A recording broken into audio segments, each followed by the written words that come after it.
Streams originating on the Canadian Prairie are typically small and temporary, so water demand is often met by supplementing with groundwater and rivers with headwaters in the Rocky Mountains that flow through the region.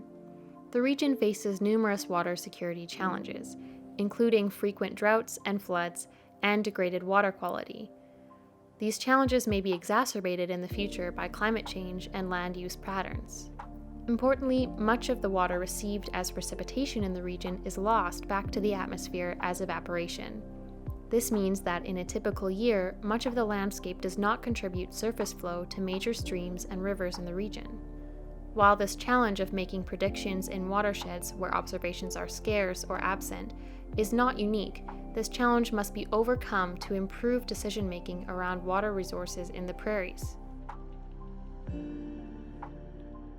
To address this challenge, we have developed and are employing a virtual watershed approach that enables us to understand and predict the potential response of water resources across the prairie landscape.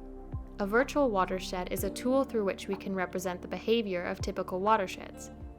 Instead of representing a few watersheds using highly detailed and site-specific information, the power in our approach is that we can instead approximate expected or typical behavior of thousands of watersheds in a way that makes it possible to represent the regional response to changes in climate and land and water management practices.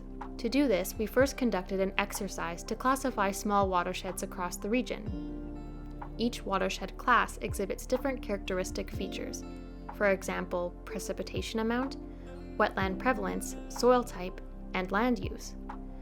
We represent each of the 7 virtual watershed classes as a hydrological model structure using average characteristics that typify all watersheds of that class.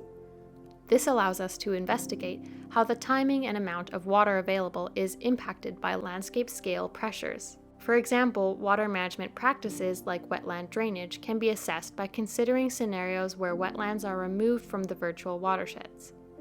This allows us to quantify how these actions impact the amount of water each virtual watershed is expected to release, and consequently how we expect the broader landscape to behave in reality. Ultimately, use of virtual watersheds will allow us to map changes in water availability across the region. This will also provide a foundation from which we can make an expanded set of predictions of related impacts, including changes to biodiversity, nutrient retention, and economic pressures.